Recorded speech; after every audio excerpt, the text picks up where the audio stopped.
ഇടതുപക്ഷത്തിന്റെ MLA പരാജയമല്ല, PV അൻവറാണ് പരാജയം. PV Anwar അവിടെ ചെയ്തിട്ടില്ല, വികസനം ചെയ്തിട്ടില്ല എന്ന് പറയുമ്പോൾ ഇടതുപക്ഷം പരാജയപ്പെട്ടില്ലേ? ഇല്ല, ഈ ഒരു നിലമ്പൂർ മാത്രമല്ലല്ലോ, നമുക്ക് 140 നിയോജക മണ്ഡലങ്ങളുണ്ട്. നിലമ്പൂരിലെ തെരഞ്ഞെടുപ്പിനെ കുറിച്ച് സംസാരിക്കുമ്പോൾ നിലമ്പൂർ തെരഞ്ഞെടുപ്പിനെ സംസാരിക്കട്ടെ.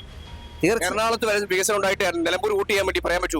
അനുയായികൾ മെയിൻ ആയിട്ടുള്ള ആൾക്കാർ മുഴുവൻ ഇപ്പൊ PV അൻവറിന്റെ കൂടെ പരസ്യമായിട്ടില്ലെങ്കിൽ രഹസ്യമായിട്ട് പേടിച്ചിട്ട് മിണ്ടാണ്. എന്തിനാണ് പേടിക്കുന്നത്? പേടിക്കണമെന്നില്ല, ഇന്ന് ഇവിടെ പിന്നെ ഈ ഒരു സമൂഹത്തിൽ ജീവിക്കണ ഇടതോ വലതോ വേണം. പിന്നെ ആര്യാണ ഷൗക്കത്തിനെയും സ്വരാജിനെയും രണ്ട് തട്ടിലിട്ട് നോക്കിയാൽ താന്ന് കിട്ടുന്നത് സ്വരാജിന്റെ തട്ടന്നെ ആയിരിക്കും. 10 മത്സരിക്കുന്നുണ്ട്. മുൻപന്തിയിൽ ആര്യാടൻ ഷൗക്കത്താണ്. ഇവിടുത്തെ വിജയലക്ഷ്യം തീർച്ചയായിട്ടും ആര്യാടൻ ഷൗക്കത്തിനായിരിക്കും. എന്തുകൊണ്ടാണ് ഇവിടെ ആര് ജയിക്കും പറഞ്ഞാല് എല്ലാരും പറയുന്നത് സുരാജ്. ആരാണ് ജയിച്ചു വരിക എന്നുള്ളത് ഇപ്പോഴത്തെ കണ്ടീഷൻ പറയാൻ കഴിയില്ല. ഈക്കൽ മത്സരമാണ്. അൻവറിന്റെ വോട്ടുകൾ രണ്ടിടത്തുനിന്നും കിട്ടും. UDF നിന്നാവും കൂടുതൽ പിടിക്കുക. ഇടതുപക്ഷത്തിന് പിടിക്കില്ല, ഇടതുപക്ഷത്തിൽ നിന്ന് പിടിക്കും ഷൗക്കത്ത്. എന്തുകൊണ്ടാണ് ഷൗക്കത്തിന്റെ പേര് പറയുന്നത്? അദ്ദേഹത്തിന്റെ വാപ്പയുടെ ചെയ്ത കാര്യങ്ങൾ ഇവിടെ ജനങ്ങൾക്ക് ഓർമ്മയുണ്ടാവും. അൻവർ ധാരാളം ഗുണം ചെയ്താ ഈ മണ്ഡലത്തിൽ സ്വന്തം പൈസ മുടക്കി. ഇവിടെ LDF ഉം UDF ഉം കട്ടക്കാണ്. കട്ടയ്ക്കാകുമ്പോൾ ആരായിരിക്കും ഒന്ന് കയറി വരിക? ഒന്നും പറയാൻ പറ്റില്ല. നമ്മള് PV അൻവർ ജയിക്കുന്ന പറയുന്നത്. എന്തുകൊണ്ടാണ് PV അൻവറിന്റെ പേര് പറയുന്നത്? PV അൻവർ ഇവിടെ ജനസമ്മതനാണ്. താങ്കളുടെ അഭിപ്രായം PV അൻവർ ജയിക്കണം എന്നുള്ള? 100% ജയിക്കും. എന്തുകൊണ്ട് 100% പറയുന്നത്? 100% ഞാൻ പറയുന്നത് ജനങ്ങൾ കിട്ടുന്നത് കൊണ്ട് തന്നെ ജനങ്ങൾ വോട്ട് ചെയ്യും. വിലക്കയറ്റവും അതുപോലെ തന്നെ സാധാരണ ജനങ്ങൾക്ക് ജീവിക്കാൻ പറ്റാത്തൊരവസ്ഥയുമാണ് കേരളത്തിലുള്ളത്. അതുകൊണ്ട് ഷൗക്കത്ത് ജയിക്കണം എന്നുള്ള? അതെ, തീർച്ചയായിട്ടും ഇടതുപക്ഷം ജയിക്കുന്നു. എന്തുകൊണ്ട് ഇടതുപക്ഷത്തിന്റെ പേര് പറയുന്നത്? ഇടതുപക്ഷം എന്ന് പറഞ്ഞാൽ കഴിഞ്ഞ 8 വർഷക്കാലം കൊണ്ട് ഈ മണ്ഡലത്തിൽ നടത്തിയിട്ടുള്ള വികസന പ്രവർത്തനങ്ങൾ. ജയം എന്ന് പറയുമ്പോൾ ഇവിടെ മത്സരിക്കുന്ന എല്ലാവരും അതിഗംഭീരമായിട്ടുള്ള പ്രകടനങ്ങൾ നടത്തുന്നുണ്ട്.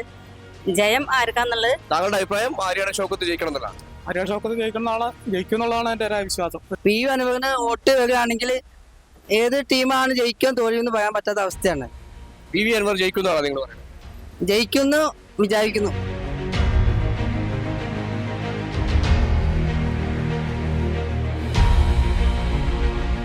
നമസ്കാരം, ഞാനിപ്പോ നിൽക്കുന്നത് നിലമ്പൂർ മണ്ഡലത്തിലാണ്. നല്ല മഴയാണ്. അതോടൊപ്പം തന്നെ സ്ഥാനാർത്ഥികളെല്ലാം വലിയ രീതിയിലേക്ക് നല്ല പ്രവർത്തനം നടത്തുന്നുണ്ട്. മഴ വലിയൊരു തടസ്സമാണെങ്കിൽ പോലും പ്രവർത്തകരെല്ലാം ഇറങ്ങിത്തിരിക്കുന്നുണ്ട് എന്ന് നമുക്ക് കാണാൻ കഴിയും.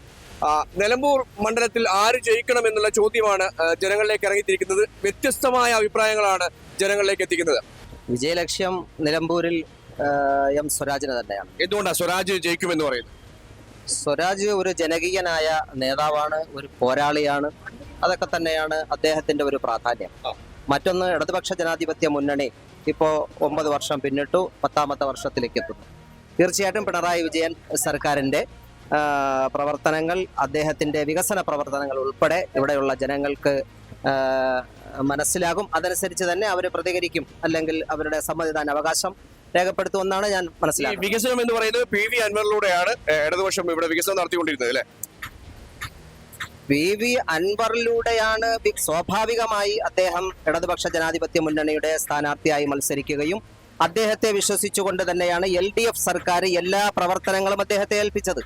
അപ്പോൾ സ്വാഭാവികമായി ഒരു MLA എന്നുള്ള രീതിയിൽ ഇടതുപക്ഷത്തോടൊപ്പം നിൽക്കുക എന്നുള്ള രീതിയിൽ ഇടതുപക്ഷവും പിണറായി സർക്കാരും അദ്ദേഹത്തെ വിശ്വസിച്ചു. അതനുസരിച്ച് ആ രീതിയിൽ വികസനം വന്നു. ഒരു MLA എന്നുള്ള രീതിയിലേക്ക് അദ്ദേഹം ചെയ്തിട്ടുണ്ട് എന്ന് പറയാൻ കഴിയുമോ ഈ PV അൻവർ? MLA എന്നുള്ള രീതിയിൽ പരിപൂർണ അർത്ഥത്തിൽ ചെയ്തു എന്ന് നമുക്ക് വിശ്വാസമില്ല. കാരണം ഇടതുപക്ഷത്തിന്റെ സ്ഥാനാർത്ഥിയെ അല്ലെങ്കിൽ ഇടതുപക്ഷത്തിന്റെ അനുയായിയായിരുന്ന MLA പരാജയമല്ലേ ശരിക്കും? ഇടതുപക്ഷത്തിന്റെ MLA പരാജയമല്ല, PV അൻവറാണ് പരാജയം. PV അൻവർ അവിടെ ചെയ്തിട്ടില്ല, വികസനം ചെയ്തിട്ടില്ല എന്ന് പറയുമ്പോൾ ഇടതുപക്ഷം പരാജയപ്പെട്ടില്ലേ? ഇല്ല, ഇടതുപക്ഷം ഇവിടെ പരാജയപ്പെട്ടിട്ടില്ല. തീർച്ചയായിട്ടും PV അൻവർ പരാജയമായിരുന്നു. PV അൻവർ വ്യക്തിപരമായി അദ്ദേഹം പരാജയമായിരുന്നു. ഇടതുപക്ഷ സർക്കാരിന്റെ വികസനങ്ങൾ ജനങ്ങളിലേക്ക് എത്തിക്കുന്നതിൽ അദ്ദേഹം പരാജയമായിരുന്നു. അപ്പോ പിന്നെ എങ്ങനെയാണ് ഈ ഇവിടെ വികസനം ഉണ്ടായിട്ടുണ്ട്, അല്ലെങ്കിൽ ഇടതുപക്ഷത്തിന്റെ വികസനം ഉണ്ടായിട്ടുണ്ട് എന്ന് നിങ്ങൾ പറയാം? ഈ ഒരു നിലമ്പൂർ മാത്രമല്ലല്ലോ, നമുക്ക് 140 നിയോജക മണ്ഡലങ്ങളുണ്ട്. നിലമ്പൂരിലെ തെരഞ്ഞെടുപ്പിനെ കുറിച്ച് സംസാരിക്കുമ്പോൾ നിലമ്പൂർ തെരഞ്ഞെടുപ്പിനെ സംസാരിക്കട്ടെ. എറണാകുളത്ത് വരെ വികസനം ഉണ്ടായിട്ട് നിലമ്പൂർ വോട്ട് ചെയ്യാൻ വേണ്ടി പറയാൻ പറ്റൂ? തീർച്ചയായിട്ടും. ഞാൻ അതുകൊണ്ട് സൂചിപ്പിച്ചത് അല്ലെങ്കിൽ ഉദ്ദേശിച്ചത്, മറ്റുള്ള മണ്ഡലങ്ങളിൽ വികസനം നടക്കുമ്പോഴത്തേക്ക് ആ വികസനം ഇവിടെയും ഉണ്ടാവുമെന്ന് ജനങ്ങൾ കരുതുമല്ലോ, ജനങ്ങൾക്ക് മനസ്സിലാകുമല്ലോ. ബുദ്ധിയുള്ളവരാണ് അവരെല്ലാവരും. ദൃശ്യമാധ്യമങ്ങളും അല്ലെങ്കിൽ മറ്റു മാധ്യമ പത്രങ്ങളിലൂടെയൊക്കെ കാര്യങ്ങൾ മനസ്സിലാക്കുന്നവരാണ്. തീർച്ചയായിട്ടും ആ വികസനങ്ങൾ ഇനിയും ഇവിടെ സജീവമായി കൊണ്ടുവരുന്നതിന് വേണ്ടി സ്വരാജിനെ കൊണ്ടല്ലാതെ മറ്റൊരാളെ കൊണ്ട് കഴിയില്ല എന്ന യാഥാർത്ഥ്യം ജനങ്ങൾ തിരിച്ചറിയും. ഇവിടെ ആർക്കാണ് വിജയലക്ഷ്യം, ആരാണ് ജയിക്കുമെന്നുള്ളതാണ് നിങ്ങളുടെ ഒരു കാഴ്ചപ്പാട്? എന്റെ കാഴ്ചപ്പാടില് നിങ്ങൾക്ക് സൗണ്ട് സംസാരിക്കാം. നിങ്ങൾക്ക് ഇപ്പൊ ഈ ടൗണില് ഈ ടൗൺ ഏരിയ കൂടെ വന്നിട്ടുള്ള പരിചയമുള്ളല്ലോ. ഞാൻ ഈ മീൻവണ്ടി തന്നെയാണ്. ഞാൻ നാട്ടിലൊരു വിധം ആൾക്കാരെ പൾസറിനാണ്. അന്തർധാര അൻവറിന്റെ ഒപ്പമാണ് ജനങ്ങൾ മുഴുവൻ, സാധാരണക്കാരായ ജനങ്ങൾ. എങ്ങനെ ഇവിടുത്തെ കർഷകര്, അതേപോലെ തൊഴിലാളികള്, മണൽ തൊഴിലാളികള്, കോറിക്കാര്, അങ്ങനെയുള്ള സാധാരണക്കാരുണ്ടല്ലോ ഞങ്ങളെപ്പോലത്തെ ആൾക്കാർ. ഇങ്ങനെയുള്ള ആൾക്കാർ സാധാരണക്കാരുടെ കൂടെ നിൽക്കുക എന്നുള്ളതാണ് ഏത് MLA-ന്റെയും MP-യുടെയും ആവശ്യം. പക്ഷെ ഞാൻ ചോദിക്കുന്നത് താങ്കളുടെ അഭിപ്രായം മാത്രമാണ്. എന്റെ അഭിപ്രായം അൻവറോട് ജയിക്കും. എന്തുകൊണ്ടാണ് അൻവർ ജയിക്കും എന്ന് പറയുന്നത്? ഇതൊഴിച്ച് ബാക്കി വികസനങ്ങളോ നിങ്ങളുടെ കാര്യങ്ങൾ ഇടപെടാറുണ്ടോ? ഇവിടെ മെയിൻ പ്രഗത്ഭരായ പാർട്ടി അനുയായികൾ, മെയിൻ ആയിട്ടുള്ള ആൾക്കാർ മുഴുവൻ ഇപ്പൊ PVN കൂടെ പരസ്യമായിട്ടില്ലെങ്കിൽ രഹസ്യമായിട്ട് പേടിച്ചിട്ട് മിണ്ടാണ്. എന്തിനാണ് പേടിക്കുന്നത്? പേടിക്കണമെന്നല്ലോ, ഇന്ന് ഇവിടെ പിന്നെ ഈ ഒരു സമൂഹത്തിൽ ജീവിക്കണേ ഇടതോ വലതോ വേണം. ഒരു ലൈഫ് എന്നോ എന്തെങ്കിലും ഒന്ന് പാസ്സായി കിട്ടണമെങ്കിൽ ഇടതോ വലതോ വേണം. അപ്പൊ അത് കാരണം പിന്നെ നമുക്ക് തലയിൽ അച്ചറും ബന്ധമില്ലാത്തതുകൊണ്ട് നമ്മൾ അൻവർ പരസ്യമായിട്ട് നമ്മൾ അംഗീകരിക്കണം. അൻവർ ജയിക്കുമെന്നാണ് തീർച്ചയായിട്ടും. അതൊരു അട്ടിമറി വിജയകരമാണ്. നല്ല മഴയാണ്, തെരഞ്ഞെടുപ്പാണ്, അപ്പൊ എല്ലാം കൂടെ കൂട്ടിക്കൊഴിഞ്ഞ് കിടക്കുക. ആർക്കായിരിക്കും ഇവിടെ വിജയലക്ഷ്യം എന്നാണ് എന്റെ ചോദ്യം. 10 ആള് മത്സരിക്കുന്നുണ്ട്. മുൻപന്തിയിൽ ആര്യാട ഷൗക്കത്താണ്. എന്തുകൊണ്ട് ആര്യാട ഷൗക്കത്തിന് പേര് പറയണം? ആര്യാട ഷൗക്കത്തിന് പേര് പറയാൻ കാരണം കഴിഞ്ഞ പ്രാവശ്യം 77,000 വോട്ട് TV പ്രകാശ് പിടിച്ചു. ഈ പ്രാവശ്യം 80,000 വോട്ട് പിടിക്കും. 60,000 സ്വരാജും പിടിച്ചാൽ 20,000 വോട്ട് BJPക്കും അൻവറിനും കിട്ടുള്ളൂ. അതുകൊണ്ട് 17,000 20,000-ന്റെ ഇടയിൽ ഷൗക്കത്ത് ലീഡ് ചെയ്യും. അൻവർ വോട്ട് നില കൂട്ടിയാൽ എന്താ അവസ്ഥ? അൻവർ വോട്ട് നില കൂട്ടുകയല്ല. 50 വോട്ട് ആവറേജ് കിട്ടിയ 13,500 വോട്ട് ഒരു ഈ വാർഡിൽ നിന്ന് പിടിക്കോളൂ, ഈ നിയോജകമണ്ഡലത്തിൽ നിന്ന് പിടിക്കോളൂ. 263 ബൂത്തിൽ നിന്ന് 13,500 വോട്ടും ഒരു 7,000 വോട്ടും BJP, ഒരു 3,000 വോട്ട് NDF പിടിച്ചാൽ ഒരു 17-18 വോട്ടിന് ഇന്നത്തെ കണ്ടീഷനിൽ ആര്യാട് HDP ഒരു 3,000 വോട്ട് പിടിക്കുന്നു പ്രതീക്ഷിക്കുന്നു. 1,60,000 പോൾ ചെയ്യും. 2.32 ഉറപ്പായി. ആർക്കായിരിക്കും ഇവിടെ വിജയലക്ഷ്യം എന്നാണ് ചോദ്യം. ആര് ജയിക്കുമെന്നുള്ളതാണ് ഇവിടെ. നമ്മള് PV അൻവർ ജയിക്കുന്ന പറയുന്നത്. എന്തുകൊണ്ടാണ് PV അൻവറിന്റെ പേര് പറയുന്നത്? PV അൻവർ ഇവിടെ ജനസമ്മതനാണ്, ജനങ്ങൾക്ക് ഉപകാരം ചെയ്യുന്ന ഒരാളാണ്. അപ്പോ യാതൊരു മാനദണ്ഡവും ഇല്ലാതെ കയറി ചെന്ന് നാട്ടുകാർക്കൊക്കെ അവരെ ആവശ്യങ്ങൾ നേടിയെടുക്കാൻ പറ്റും. എന്തുകൊണ്ടാണ് ഇടതുപക്ഷത്തിൽ നിന്ന് പുറത്തായത് PV അൻവർ? ഇടതുപക്ഷത്തിന് പുറത്തായത് അയാളെ കാര്യങ്ങൾ തുറന്നു പറഞ്ഞ് അത് ചില ആളുകൾക്കൊന്നും ഇഷ്ടപ്പെട്ടില്ല. അപ്പൊ അയാളെ ആദർശമായിട്ട് മുന്നോട്ട് പോകാൻ അയാൾക്ക് കഴിയാത്തതുകൊണ്ട് അയാള് രാജിവെച്ച് സ്വതന്ത്രനായി ഇവിടെ മത്സരിക്കുന്നു. താങ്കളുടെ അഭിപ്രായം PV അൻവർ ജയിക്കണമെന്നുള്ള? 100% ജയിക്കും. എന്തുകൊണ്ട് 100% പറയുന്നു? 100% ഞാൻ പറയുന്നത് ജനങ്ങൾ ഉപകാരം കിട്ടുന്നത് കൊണ്ട് തന്നെ ജനങ്ങൾ വോട്ട് ചെയ്യും. ജനങ്ങൾക്ക് എല്ലാ വിധത്തിലുള്ള സഹായവും സഹകരണവും അയാൾ ചെയ്തു കൊടുക്കുന്നത്. എന്റെ അഭിപ്രായത്തിൽ ആര്യാടൻ ഷൗക്കത്ത്. എന്തുകൊണ്ട് ആര്യാടൻ ഷൗക്കത്തിന്റെ പേര് പറയുന്നത്? ഭരണവിരുദ്ധ തരംഗം ഉണ്ടാവും. എത്രത്തോളം ഉണ്ടാവും ഭരണവിരുദ്ധം? ഭരണവിരുദ്ധം എന്ന് പറഞ്ഞാൽ നല്ല ശക്തമായ ഒരു 10,000-10,000 വോട്ടിനെങ്കിലും ആര്യാടൻ ഷൗക്കത്ത് വിജയിക്കും. ആണല്ലേ? ആര്യാടൻ ഷൗക്കത്ത് പൂർണ്ണമായും വിജയിക്കും എന്നുള്ള ഉറപ്പാണ്? ഉറപ്പാ. എന്തുകൊണ്ട് അങ്ങനെ അത്രയും ഉറപ്പ് പറയുന്നത്? അത്രയും ഭരണവിരുദ്ധമാണ് ഇവിടെ മൊത്തത്തിൽ കേരളത്തിന്റെ ഇപ്പോഴത്തെ അവസ്ഥ അങ്ങനെയാണ്. അതുകൊണ്ട് ആര്യാടൻ ഷൗക്കത്താണ് ജയിക്കണം എന്നുള്ളതാണ്. അതെ. ആര്യാടൻ ഷൗക്കത്ത് ജയിക്കും. വീണ്ടും ചോദിക്കാട്ടോ? വീണ്ടും പറയുന്നു ജയിക്കും. എത്രത്തോളം വോട്ടുണ്ടാവും? 10,000 വോട്ടിന്റെ മേലെ ഭൂരിപക്ഷം ഉണ്ടാവും. ഉറപ്പായിട്ടുണ്ടാവും. ഇവിടുത്തെ വിജയലക്ഷ്യം തീർച്ചയായിട്ടും ആര്യാടൻ ഷൗക്കത്തിനായിരിക്കും. എന്തുകൊണ്ട് ആര്യാടൻ ഷൗക്കത്തിന് പേര് പറയും? ആര്യാടൻ ഷൗക്കത്തെ ഇവിടുത്തെ ജനങ്ങൾ ഏറ്റെടുത്തിട്ടുണ്ട്. കാരണം ഞാൻ ഇവിടെ ഓരോ ആളുകളെ കണ്ട് സംസാരിച്ചപ്പം അവരോട് ഞാൻ ഏത് രാഷ്ട്രീയക്കാരൻ വ്യക്തമാക്കത്തിന് ഞാൻ അവരുടെ അഭിപ്രായം ചോദിച്ചു. അവരെല്ലാം പറഞ്ഞത് എന്റെ വോട്ട് ആര്യാടൻ ഷൗക്കത്തിനാണ്. എന്തുകൊണ്ട് അങ്ങനെ അങ്ങനത്തെ അത്തരം ഒരു അഭിപ്രായം പറയണേ? ആര്യാടൻ ഷൗക്കത്തിന്റെ ഉപ്പ ആര്യാടൻ മുഹമ്മദ് എല്ലാവരും ഇവിടെ അറിയപ്പെടുന്ന ഒരു നേതാവാണ്. ഇവർ ജനകീയമായിട്ട് ഇവരെല്ലാവരും കൂടെ എപ്പോഴും ഉള്ള ആളുകളാണ്. അതുകൊണ്ട് തന്നെ ആര്യാടൻ ഷൗക്കത്തിന് ഇവിടെ ഒരു മുൻഗണന ഞാൻ കാണുന്നുണ്ട്. സാധ്യത 2 UDF LDF നല്ല സാധ്യതയുണ്ട്. 2 വിജയ പ്രതീക്ഷ ഉണ്ട്. നിങ്ങളുടെ കാഴ്ചപ്പാട്? എന്റെ കാഴ്ചപ്പാട് പൊതു കാഴ്ചപ്പാടാണെന്നുണ്ടെങ്കിൽ എന്റെ കൂടി കാഴ്ചപ്പാട് സ്വരാജ് എന്നുള്ളൊരു സ്ഥാനാർത്ഥി വെക്കുമ്പോൾ പാർട്ടി നോക്കാതെ ജനങ്ങൾ അയാളെയാണ് നിയമസഭയ്ക്ക് എത്തിക്കേണ്ടത്. അയാളെ കഴിവും തൻ്റെ ഇടവും അയാൾ സംസാരിക്കാനുള്ള കഴിവും അയാളെ രാഷ്ട്രീയ പക്വതയും എതിരാളികളോട് പോലും എല്ലാ സംസാരം കൂടി അതുകൂടിയൊക്കെ നമ്മളെല്ലാവരും കാണണമല്ലോ അയാളെ പറ്റിയങ്ങാണ്ട്. ആര്യാടൻ ഷൗക്കത്തിനെയും സ്വരാജിനെയും രണ്ട് തട്ടിലിട്ട് നോക്കിയാൽ താന്ന് കിട്ടുന്നത് സ്വരാജിന്റെ തട്ടന്നെ ആയിരിക്കും. അയാളാണ് ഡീസന്റ്, എക്സ്ട്രാ ഡീസന്റ്. എന്തുകൊണ്ട് അങ്ങനെ എക്സ്ട്രാ ഡീസന്റ് എന്ന് പറയുന്നത്? അയാൾ നിലപാടുകളുടെ രാജകുമാരനല്ലേ, എല്ലാവർക്കും അറിയണല്ലേ, നിങ്ങൾക്കും അറിയണ തന്നെയല്ലേ. അയാളാണ് ഏറ്റവും നല്ലത്. അതുകൊണ്ട് സ്വരാജ് ജയിക്കുന്നു പറയുന്നത്. തീർച്ചയായിട്ടും അയാൾ ജയിക്കും. രണ്ടു കൂട്ടർക്കും സാധ്യതയുണ്ട്, പക്ഷേ സ്വരാജിനാണ് ഏറ്റവും ബെറ്റർ. ഇതിൽ രാഷ്ട്രീയം നോക്കാതെ അദ്ദേഹത്തിന് വോട്ട് ചെയ്താണ് ജയിപ്പിക്കാണ് വേണ്ടിയത്. ഏറ്റവും നല്ല സ്ഥാനാർത്ഥി സ്വരാജ് തന്നെ. ഇലക്ഷന്റെ തിരക്കിലാണ് നിലമ്പൂരിലെ. തിരക്കിലാണ്. ഇവിടെ ആര് ജയിക്കുമെന്നുള്ളതാണ്. ഇവിടെ ഇപ്പൊ ആര് ജയിക്കും എന്ന് പറഞ്ഞാല് എല്ലാരും പറയുന്നത് സുരാജ്. എന്തുകൊണ്ടാണ് എല്ലാരും പറയുന്നത്? നിങ്ങളുടെ അഭിപ്രായം എന്താണ്? എന്റെ അഭിപ്രായം സുരാജാണ്. എന്തുകൊണ്ടാണ് സ്വരാജ് ജയിക്കണം എന്ന് പറയുന്നത്? സുരാജ് അത്രയ്ക്കും എന്താണ് ആര്യാണ് സോക്കത്ത് നാട്ടിന് വേണ്ടി ഒന്നും ചെയ്തിട്ടില്ല എന്ന് എല്ലാരും പറയുന്നു. അപ്പൊ സ്വരാജ് ചെയ്തിട്ടുണ്ട്, ജയിക്കും. സ്വരാജ് നാട്ടിന് വേണ്ടി എന്തെങ്കിലും ചെയ്തിട്ടുണ്ടോ? ചെയ്തിട്ട് അറിയാപ്പോ നമുക്കറിയാം, അപ്പൊ പുതുതായിട്ട് വരുന്ന ആളല്ലേ. അപ്പൊ എന്തെങ്കിലും ചെയ്യും എന്നുള്ള പ്രതീക്ഷ അല്ലെ? അതെ. അപ്പൊ നിങ്ങളുടെ വോട്ട് സ്വരാജിനാണ്? അതെ, നമ്മളെ വോട്ട് സുരാജിന്. സ്വരാജ് ജയിക്കും എന്നുള്ളതാണ് ഇവിടെ ഒരു ആവശ്യം, നിങ്ങളുടെ ആവശ്യം. നമ്മളത് നല്ല ഞാൻ സംസാരിച്ച ആൾക്കാര് ഏറെയും പറയുന്നത് സുരാജിനാണ്. ഷൗക്കത്തിന്റെ കാര്യം എങ്ങനെയാ സംസാരിക്കുന്നത്? ഷൗക്കത്തിന്റെ കാര്യം മോശമാണ് എല്ലാരും പറയുന്നത്. ആണല്ലേ? എന്തുകൊണ്ടാണ് അങ്ങനെ മോശം എന്ന് പറയുന്നത്? എന്താ പറയണേ, നാട്ടുകാരെ അങ്ങനെ തീരുമാനിച്ചാൽ നമുക്കൊന്നും പറയാൻ പറ്റില്ലല്ലോ. ഇവിടെ ആർക്കാണ് വിജയലക്ഷ്യം എന്നാണ്? ആരാണ് ജയിച്ചു വരിക? അവിടെ ആരാണ് ജയിച്ചു വരിക എന്നുള്ളത് ഇപ്പോഴത്തെ കണ്ടീഷൻ പറയാൻ കഴിയില്ല. ഈക്വൽ മത്സരമാണ്. എന്തുകൊണ്ട് അങ്ങനെ പറയാൻ കഴിയില്ല എന്ന് പറയും? പറയാൻ കഴിയില്ല എന്ന് പറഞ്ഞാൽ പണ്ട് ഇടതും വലതുമായിരുന്ന മത്സരത്തിൽ ഇപ്പൊ ശക്തരായ 4 സ്ഥാനാർത്ഥികളുണ്ട് ഇവിടെ. അതുകൊണ്ടാണ് പറയാൻ കഴിയാത്തത്. താങ്കളുടെ ഒരു കാഴ്ചപ്പാടിൽ ആര് ജയിക്കും എന്നുള്ളതാണോ താങ്കളുടെ ഒരു കാഴ്ചപ്പാട്? എന്റെ ഒരു കാഴ്ചപ്പാടില് സ്വരാജിനാണ് ഒന്നുകൂടെ സാധ്യത. സ്വരാജ്. എന്തുകൊണ്ടാണ് സ്വരാജിന് സാധ്യത എന്ന് പറയുന്നത്? സാധ്യത എന്ന് പറഞ്ഞാൽ കോൺഗ്രസിന്റെ വോട്ടുകൾ അൻവറും അതുപോലെ ഓരോ പ്രശ്നങ്ങളുണ്ട്, അതുങ്ങളുടെ പേരിൽ മാറിപ്പോകാൻ സാധ്യതയുണ്ട്. അല്ലെങ്കിൽ കോൺഗ്രസ് ജയിക്കേണ്ടതാണ്. എന്തുകൊണ്ട് അങ്ങനെ എങ്ങോട്ട് മാറിപ്പോകും അൻവറിന്റെ വോട്ടുകൾ? അൻവറിന്റെ വോട്ടുകളോ? അൻവറിന്റെ വോട്ടുകൾ രണ്ടിടത്തുനിന്നും കിട്ടും. UDF നിന്നാവും കൂടുതൽ പിടിക്കുക. ഇടതുപക്ഷത്തിന് പിടിക്കില്ല? ഇടതുപക്ഷത്തിൽ നിന്ന് പിടിക്കും. ഇടതുപക്ഷത്തിൽ നിന്ന് പിടിക്കാത്ത പ്രശ്നമൊന്നുമില്ല. പാർലമെന്റ് ഇലക്ഷനിൽ 60,000 വോട്ട് പ്രിയങ്ക ഗാന്ധിക്ക് ഇപ്പൊ ഇടതുപക്ഷത്തിൽ നിന്ന് കിട്ടാത്തോണ്ടല്ലോ. ഏത് പാർട്ടിയിൽ നിന്ന് വോട്ട് പോകും? അങ്ങനത്തെ രാഷ്ട്രീയം കഴിഞ്ഞിരിക്കണം. താങ്കളുടെ ഒരു അഭിപ്രായത്തിൽ ഈ സ്ഥാനാർത്ഥികൾ കൂടിയ സമയത്ത് പണി കിട്ടാൻ സാധ്യത ഉണ്ടല്ലോ പലർക്കും? അതാണ് അതുകൊണ്ടാണ് നിങ്ങൾക്ക് പറയാൻ കഴിയാത്തത്. അതുകൊണ്ടാണ് പറയാൻ കഴിയുന്നത്. അഭിപ്രായത്തിൽ സ്വരാജ് ജയിക്കുമെന്നുള്ളതാണ്. സ്വരാജ് ഒരു ചെറിയ ഭൂരിപക്ഷത്തിന് 5000 താഴെ വരാനാണ് എന്റെ അഭിപ്രായം. വരുമോ? വരുമെന്ന് പറയാൻ കഴിയില്ല. ഇപ്പൊ ജനങ്ങളെ ഇരിക്കുന്ന കാര്യമല്ലേ, ആൾക്കാർ ചിന്തിക്കണ ദിവസങ്ങൾ. വോട്ട് ചെയ്യും? ഞാൻ വോട്ട് ചെയ്യും. വരുമോ എന്നുള്ളത് പറയാൻ കഴിയില്ല. ഇവിടെ ആർക്കാണ് ജയസാധ്യത? ആര് ജയിക്കും എന്നുള്ളതാണ് നിങ്ങളുടെ കാഴ്ചപ്പാട്? ഇടതുപക്ഷം ജയിക്കുന്നു. ഇതുകൊണ്ട് ഇടതുപക്ഷത്തിന് പേര് പറയുന്നത്? ഇടതുപക്ഷം എന്ന് പറഞ്ഞാൽ കഴിഞ്ഞ 8 വർഷക്കാലം കൊണ്ട് ഈ മണ്ഡലത്തിൽ നടത്തിയിട്ടുള്ള വികസന പ്രവർത്തനങ്ങൾ ജനങ്ങൾക്ക് ബോധ്യമാണ്. അപ്പൊ അതിന്റെ അടിസ്ഥാനത്തില് പിന്നെ നല്ല സ്ഥാനാർത്ഥിയാണ് ഇടതുപക്ഷത്തിന്റെ സ്ഥാനാർത്ഥി. അപ്പൊ അതുകൊണ്ട് ഇടതുപക്ഷം ജയിക്കും. അപ്പൊ ഞാൻ പറയുന്നത് ഇവിടെ ആര് ജയിക്കണം എന്നുള്ളതാണ് നിങ്ങളുടെ കാഴ്ചപ്പാട്. ശരി, സ്വരാജ് ജയിക്കണം എന്നുള്ളതാണ്. ഈ സ്വരാജിന് ഇവിടെ എന്താണ് പ്രവർത്തന പാരമ്പര്യമില്ല എന്ന് പറയുന്ന ആളോട് ജനിച്ചു വളർന്ന ആളല്ലേ ഇവിടെ പെറ്റ്. പക്ഷെ പലർക്കും അറിയില്ല എന്നുള്ള സത്യാവസ്ഥയാണ്. ചുങ്കത്ര കോളേജിൽ പഠിച്ച് പലർക്കും അറിയില്ല എന്നുള്ള സത്യാവസ്ഥയാണ്. അത് ബോധപൂർവ്വം സൃഷ്ടിക്കുന്ന ഒരു പ്രചരണമാണ്. സ്വരാജ് ഇവിടെ വളർന്ന ചെക്കനാണ്, ഇവിടെ നിലമ്പൂരുകാരനായിട്ട് വളർന്ന ആളാണ്. ശരി, മറ്റത് ബോധപൂർവ്വം സൃഷ്ടിക്കുകയാണ്. ചാനൽ മുറിയിൽ മാത്രമേ സ്വരാജിനെ കാണുള്ളൂ എന്നുള്ള അങ്ങനെ ഒരു പ്രചരണം വലതുപക്ഷം നടത്തുന്നുണ്ട്, രാഷ്ട്രീയ എതിരാളികൾ നടത്തുന്നുണ്ട്.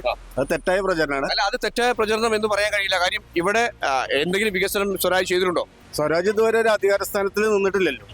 ഇപ്പൊ രാഷ്ട്രീയ അദ്ദേഹത്തിന്റെ മണ്ഡലം തൃപ്പൂണിത്തുറയായിരുന്നു. ആ തൃപ്പൂണിത്തുറ ബേസ് ചെയ്തിട്ടാണ് അദ്ദേഹം പോയിക്കൊണ്ടിരുന്നത്. ഇവിടെ ഒന്നും ചെയ്തു പറയാൻ കഴിയില്ല. അപ്പോ തെറ്റായ സാധനമല്ല.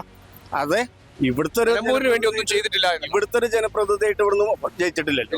ഇത് ആദ്യമായിട്ടുള്ള മത്സരമാണ്. അപ്പൊ ജയിച്ചു കഴിഞ്ഞാല് അതിന്റെ മാറ്റം ഉണ്ടാവും. ഒരു പ്രതീക്ഷ ഉണ്ട്. സ്വരാജ് കാണിച്ചു കൊടുക്കും. എന്തുകൊണ്ടാ ഷൗക്കത്തിന്റെ പേര് പറയുന്നത്? ഷൗക്കത്ത് ഇവിടെ ഭരണവിരുദ്ധ വികാരം എല്ലാം ഉണ്ട്. ഷൗക്കത്ത് അത്ര ആര്യയുടെ മകന്റെ മകനാണ്. ആ ഗുണങ്ങളൊക്കെ ഉണ്ട്.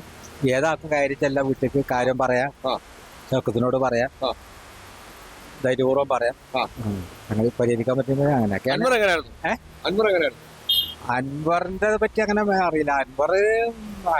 അൻവർ ധാരാളം ഗുണം ചെയ്താണ് ഈ മണ്ഡലത്തിൽ. സ്വന്തം പൈസ മുടക്കി ഇപ്പൊ ഞങ്ങള് ഇവിടെ ഒരു പാലുണ്ട്, മറ്റേ അൻവർ കൊടുക്കുന്നത്. നിങ്ങൾ പറയുന്നത് ഷൗക്കത്ത് ജയിക്കണം എന്നല്ല? ജയിക്കുന്നാണ് എന്റെ അഭിപ്രായം. അഭിപ്രായം എങ്ങനെയാണ്? അഭിപ്രായം ആർക്കും പറയാം, നിങ്ങൾക്കും പറയാം. അപ്പൊ നിങ്ങളുടെ അഭിപ്രായം ഷൗക്കത്ത് ജയിക്കണം എന്നല്ല? അതിന് വ്യക്തമായ കാരണം എപ്പോഴും ഒരു സാധാരണ മനുഷ്യനാണെന്നുള്ളതാണ്. സാധാരണക്കാരായിട്ട് എപ്പോഴും വണ്ടി ചെല്ലാൻ പറ്റിയ ചെന്ന് ആ വീട് അങ്ങനെയാണ്. ഏതൊരാൾക്കും കയറി ചെന്ന് പറയാം. അരുണാമക്കെല്ലാം മൂപ്പരെ വാപ്പ മറ്റേ അരുണാമക്കെല്ലാം തന്നെ ആൾക്കാരെ ജനകീയ അങ്ങനെ വീടാ ആർക്കും ചെന്ന് കഴിഞ്ഞാലും വെറുതെ വിടൂല. പിന്നെ ഇനി കാര്യം സാധിച്ചില്ലെങ്കിൽ ഒരു നല്ല നിലയ്ക്ക് വിടുള്ളൂ ഹരിരാമാക്കേ. അപ്പൊ അങ്ങനെയാണ് കഥ. ആര് ജയിക്കണം എന്നുള്ളതാണ് ഇവിടെ, ആര് ജയിക്കും എന്നുള്ളതാണ് നിങ്ങളുടെ കാഴ്ചപ്പാട്? ജനാധിപത്യ വിശ്വാസികളുടെ എല്ലാവരുടെയും ആഗ്രഹം ആര്യാടൻ ഷൗക്കത്ത് വിജയിക്കണമെന്നാണ്. അപ്പോൾ അദ്ദേഹം വിജയിക്കുമെന്ന് തന്നെയാണ് വിശ്വാസം. എന്തുകൊണ്ടാണ് ആ വിശ്വാസം പുലർത്തുന്നത്? അദ്ദേഹം ജനങ്ങളോടുള്ള പെരുമാറ്റവും അദ്ദേഹത്തിൻ്റെ പിതാവ് ഈ നിലമ്പൂരിൽ ചെയ്ത ഗുണങ്ങളും ജനങ്ങളെന്നും ഓർമ്മിക്കും. അതുകൊണ്ട് തന്നെ അത് തുടരണം എന്നാണ് നമ്മൾ ആഗ്രഹിക്കുന്നത്. ആര്യാടൻ ഷൗക്കത്ത് വിജയിക്കുമെന്ന് തന്നെയാണ് വിശ്വാസം. മുൻപ് ആര്യാടൻ ഷൗക്കത്ത് ഇവിടെ തോറ്റുപോയ ഒരാളാണ് അല്ലേ? ഇക്കുറി ജയിക്കുമെന്നാണ് നിങ്ങൾ പറയുന്നത്? തീർച്ചയായിട്ടും വിശ്വസിക്കും. എന്തുകൊണ്ട് അത്ര ആത്മവിശ്വാസത്തിൽ പറയുന്നു? ആത്മവിശ്വാസത്തിൽ പറയാൻ കാരണം ഇടതുപക്ഷ ഗവൺമെന്റിന്റെ ജനവിരുദ്ധ പ്രവർത്തനങ്ങൾക്കെതിരെ ജനം വിധി എഴുതും എന്ന് തന്നെയാണ് വിശ്വാസം. ജനവിരുദ്ധമായിട്ടാണോ ഇപ്പൊ സർക്കാർ പോയിക്കൊണ്ടിരിക്കുന്നത്? സർക്കാർ പറഞ്ഞുകൊണ്ടിരിക്കുന്നതും ചെയ്തുകൊണ്ടിരിക്കുന്നതും ക്ഷേമപ്രവർത്തനങ്ങൾക്കൊപ്പം തന്നെ ജനങ്ങൾക്ക് പ്രതീക്ഷ നൽകാത്ത രീതിയിലാണ് ഇപ്പോൾ പ്രവർത്തിച്ചുകൊണ്ടിരിക്കുന്നത്. വിലക്കയറ്റവും അതുപോലെ തന്നെ സാധാരണ ജനങ്ങൾക്ക് ജീവിക്കാൻ പറ്റാത്തൊരവസ്ഥയുമാണ് കേരളത്തിലുള്ളത്. അതുകൊണ്ട് ഷൗക്കത്ത് ജയിക്കണം എന്നുള്ളതാണ്. അതെ, തീർച്ചയായിട്ടും. താങ്കളുടെ ഒരു കാഴ്ചപ്പാടില് ആര് ജയിക്കണം എന്നുള്ളതാണ്? ഷൗക്കത്ത്. എന്തുകൊണ്ടാണ് ഷൗക്കത്തിന്റെ പേര് പറയുന്നത്? അദ്ദേഹത്തിന്റെ വാപ്പട ചെയ്ത കാര്യങ്ങൾ ഇവിടെ ജനങ്ങൾക്ക് ഓർമ്മയുണ്ടാവും. അപ്പൊ അതുകൊണ്ട് ജയിക്കും. 30,000 വോട്ടിന്റെയും ഭൂരിപക്ഷം 30,000 വോട്ട്. എന്തുകൊണ്ട് 30,000 പറയുന്നു? ജയിക്കും. അങ്ങനെ ട്രെൻഡ് അങ്ങനെയാണ്. 30,000 മുകളിൽ ജയിക്കുന്ന ജയിക്കും, ഉറപ്പാണ്. ഷുവർ. എന്തുകൊണ്ട് അത്ര കോൺഫിഡന്റ്? ഞങ്ങൾക്കറിയാം ജനങ്ങൾ നല്ല ആവേശത്തിലാണ്. ശരി, ആർക്കാണ് വിജയലക്ഷ്യം എന്നാ ചോദിക്കുന്നത്? മിക്കവാറും ആര്യാടൻ ഷൗക്കത്ത് തന്നെയാണ് വിജയലക്ഷ്യം കാണുന്നത്. എന്തുകൊണ്ടാണ് ആര്യാടൻ ഷൗക്കത്ത് വിജയിക്കുമെന്ന് പറയുന്നത്? അദ്ദേഹം ഒന്നാമത് നിലമ്പൂർക്കാരനാണെങ്കിലും പിന്നെ എല്ലാ പരിപാടിക്കും എന്ത് ചെന്നാലും ഒരു പോലീസ് സാധാരണക്കാരനെ സംബന്ധിച്ച് ഒരു ഫോറസ്റ്റ് ഓഫീസിൽ ചെല്ലുക, എന്തെങ്കിലും വിഷയങ്ങൾ ഉണ്ടാകുമ്പോൾ പിന്നെ ഒരു പോലീസ് സ്റ്റേഷനിൽ ചെല്ലുക, മൂപ്പരോട് വിളിച്ചു പറഞ്ഞാൽ മൂപ്പരത് വരും. അല്ലെങ്കിൽ ഒന്നെങ്കിൽ അവിടുന്ന് വിളിക്കും, അല്ലെങ്കിൽ സ്റ്റേഷനിലേക്ക് വരും. അത് നമ്മുടെ സാധാരണ ഒരു വണ്ടിയുടെ പറ്റി അങ്ങനത്തെ എല്ലാ വിഷയങ്ങളൊക്കെ വരുമ്പോൾ മൂപ്പരോട് ഞങ്ങൾ കൂടുതലായിട്ട് ചെല്ലാറ്. മൂപ്പരുടെ അടുത്ത് വണ്ടിയുടെ പെറ്റിയൊക്കെ ഉണ്ടാകുമ്പോൾ പെറ്റി ഒഴിവാക്കുന്നല്ല, പെറ്റിയുടെ എന്തെങ്കിലും വിഷയങ്ങൾ വരും, വണ്ടി തട്ടോ അങ്ങനത്തെ വിഷയങ്ങൾ വരുമ്പോൾ മൂപ്പരോട് കാര്യങ്ങൾ വരുമ്പോൾ മൂപ്പർ അതിനനുസരിച്ച് നമുക്ക് അത് സപ്പോർട്ട് ചെയ്ത് തരും. താങ്കളുടെ അഭിപ്രായം ആര്യാടൻ ഷൗക്കത്ത് ജയിക്കണം എന്നുള്ളതാണ്? ആര്യാടൻ ഷൗക്കത്ത് ജയിക്കുന്നുള്ളതാണ് എൻ്റെ ഒരു വിശ്വാസം. ഒരു 10,000 വോട്ടിന്റെ ഭൂരിപക്ഷത്തിലേക്ക് 10,000 വോട്ടിന് ഉറപ്പ്. ഒരു 8,000-ന്റെ 10,000-ന്റെ വോട്ടിൽ മൂപ്പർ ജയിക്കുമെന്നുള്ളതാണ് എൻ്റെ വിശ്വാസം. ഇവിടെ ആര് ജയിക്കുന്നു നമുക്ക് പറയാൻ പറ്റില്ല. ഇപ്പൊ PV അനുഭവം ഇവിടെ ഉണ്ടായതുകൊണ്ട് PV അനുഭവത്തിന് വോട്ട് വരികയാണെങ്കിൽ ഏത് ടീമാണ് ജയിക്കാൻ തോൽവിയെന്ന് പറയാൻ പറ്റാത്ത അവസ്ഥയാണ്. PV അൻവർ ജയിക്കുന്നതാണോ നിങ്ങൾ പറയുന്നത്? ജയിക്കുന്നു വിചാരിക്കുന്നു. എന്തുകൊണ്ടാണ് അങ്ങനെ വിചാരിക്കുന്നത്? LDF-ന്റെയും UDF-ന്റെയും വോട്ടുകൾ PV അനുഭവത്തിന് വരും. എന്തുകൊണ്ടാണ് അങ്ങനെ പറയുന്നത്? LDF-ന്റെയും UDF-ന്റെയും വോട്ട് PV അൻവറിന് വരുന്നു. രണ്ടു ടീമിന്റെയും ഇപ്പൊ 9 മാസമായിട്ട് PV അനുഭവമാണല്ലോ ഇവിടെ MLA. അപ്പൊ LDF-ന്റെ വോട്ടും വരാൻ സാധ്യതയുണ്ട്, UDF-ന്റെ വോട്ടുകളും വരാൻ സാധ്യതയുണ്ട്. അതുകൊണ്ട് PV അൻവർ ജയിക്കാൻ സാധ്യതയുണ്ട്. എങ്ങനെയുണ്ടായിരുന്നു PV അൻവർ താങ്കളുടെ കാഴ്ചപ്പാടിൽ? നല്ലൊരു ആളാണ്, എല്ലാത്തിനും പ്രതികരിക്കുന്ന ഒരാളാണ്, എല്ലാ സംഭവത്തിനും. താങ്കൾക്ക് PV അൻവർ ജയിക്കണം എന്നുള്ളതാണ് ആവശ്യം. ജയിക്കുമോ? വിജയിക്കാം. ഇവിടെ തെരഞ്ഞെടുപ്പ് നടക്കാൻ വേണ്ടി പോവാല്ലേ, ആർക്കായിരിക്കും വിജയലക്ഷ്യം? താങ്കളുടെ ഒരു കാഴ്ചപ്പാടിൽ ആര് ജയിക്കും എന്നുള്ളൊരു പ്രതീക്ഷയാണ് താങ്കൾക്കുള്ളത്? ജയം എന്ന് പറയുമ്പോൾ ഇവിടെ മത്സരിക്കണ എല്ലാവരും അതിഗംഭീരമായിട്ടുള്ള പ്രകടനങ്ങൾ നടത്തുന്നുണ്ട്. ജയം ആർക്കാന്നുള്ളത് കണ്ടറിയണം. താങ്കളുടെ കാഴ്ചപ്പാടിൽ ആർക്കായിരിക്കും ഒരു ചാൻസ്? അങ്ങനെ ചോദിച്ചാൽ ഇപ്പം ആര്യാടൻ ഷൗക്കത്താണെങ്കിലും പിന്നെ അതുപോലെ തന്നെ സ്വരാജ് ആണെങ്കിലും നല്ല പ്രവർത്തനം ചെയ്യുന്ന ആൾക്കാരാണ്. ഇതിൽ ജനങ്ങൾ തീരുമാനിക്കട്ടെ ആര് വേണമെന്ന്. താങ്കളുടെ ഒരു കാഴ്ചപ്പാടിൽ ഇതൊക്കെ ചോദിക്കുമ്പോഴും താങ്കളുടെ ഒരു കാഴ്ചപ്പാടിൽ ആർക്കായിരിക്കും ഒരു വിജയ ലക്ഷ്യം എന്ന് പറയാലോ, ആർക്കായിരിക്കും ഒരു വിജയം എന്നുള്ളത് ഇല്ല, അങ്ങനെ പറയുന്നില്ല. അത് കൺഫ്യൂഷനാണ്. കാരണം അതുപോലെയുള്ള രണ്ടുപേരാണ് മത്സരിക്കുന്നത്. ആര്യാടൻ ഷൗക്കത്തും സ്വരാജും. അൻവറിന് എത്രത്തോളം ഇവിടെ പ്രാതിനിധ്യമുണ്ട്? അതിനെ കുറിച്ച് എനിക്കറിയില്ല. അത് കുറച്ച് ഇതാണല്ലോ. അൻവറിന് നിലമ്പൂരുകാരൻ എത്രത്തോളം എങ്ങനെ അൻവറിനെ താക്കും അറിയില്ല. ഇവിടെ LDF-ഉം UDF-ഉം കട്ടക്കാണ്. കട്ടക്കാകുമ്പോൾ ആരായിരിക്കും ഒന്ന് കയറി വരിക? ഒന്നും പറയാൻ പറ്റില്ല. എന്തുകൊണ്ട് അങ്ങനെ പറയണേ? എന്താ പറയാന്ന് വെച്ചാല് LDF-ഉം നല്ല സ്ട്രോങ് ആണ്, UDF-ഉം നല്ല സ്ട്രോങ് ആണ്. അൻവറിന് എത്രത്തോളം പ്രാതിനിധ്യം ഇവിടെ? അൻവർ ഇവിടെ MLA ആയിട്ട് പോയതല്ലേ, അതുകൊണ്ടാണ് ഈ ഇലക്ഷൻ വന്നത്. അപ്പോ അൻവറും കുറച്ച് വോട്ട് പിടിക്കും. അൻവറിന് വോട്ട് പിടിക്കാനുള്ള സാധ്യത ഉണ്ടോ? അൻവറിന്റേതായ കുറെ ആളുകളുണ്ടല്ലോ ഇവിടെയൊക്കെ. ഡെയിലി അൻവറിന്റെ നോട്ടീസും പേപ്പറും ഒക്കെ കൊണ്ടുവരുന്നുണ്ട്, ഫ്ലെക്സും കാര്യങ്ങളൊക്കെ ഉണ്ട്, നല്ല പബ്ലിസിറ്റിയും കാര്യങ്ങളൊക്കെ ഉണ്ട്. അൻവറിന്റേതായ കുറച്ച് കാര്യങ്ങൾ ചെയ്യുകൊണ്ട് അൻവർ വോട്ട് പിടിക്കും, കുറച്ച് വോട്ട് പിടിക്കും. ഉറപ്പാണ്. BJP വോട്ട് പിടിക്കും. അത്യാവശ്യം അൻവറിന് ഇവിടെ ജനസമ്മതി ഉണ്ടോ? അൻവർ ജനസമ്മതി ഉണ്ടാവുകൊണ്ടാണല്ലോ അൻവർ ഇവിടെ LDFന്റെ ആളായിട്ട് വന്നത്, മന്ത്രിയായിട്ട് വന്നത്. പിന്നെ എന്തോ അവര് ഇതുകൊണ്ടാണല്ലോ അൻവർ ഇറങ്ങിപ്പോയുള്ള കാരണം. മന്ത്രിയല്ലേ, MLA? അല്ല സോറി, MLA. അതായത് അപ്പൊ അതുകൊണ്ട് ഒന്നും പറയാൻ പറ്റില്ല. അൻവറിന് അത്യാവശ്യം നല്ല വോട്ട് കിട്ടും. അൻവറിന്റേതായ കുറച്ച് വോട്ട് അൻവറിന് കിട്ടും. പക്ഷെ ജയിക്കുന്നൊന്നും ഉറപ്പ് പറയാൻ പറ്റില്ല. LDF UDF അധികാരത്തിൽ വരും. പ്രവർത്തകർക്കെല്ലാം മഴ വലിയൊരു തടസ്സം തന്നെയാണ്. നിലമ്പൂർ മണ്ഡലത്തിൽ ആര് ജയിക്കണം എന്നുള്ള വ്യത്യസ്തമായ അഭിപ്രായങ്ങളാണ് ജനങ്ങളിലേക്ക് പങ്കുവച്ചത്. നന്ദി, നമസ്കാരം.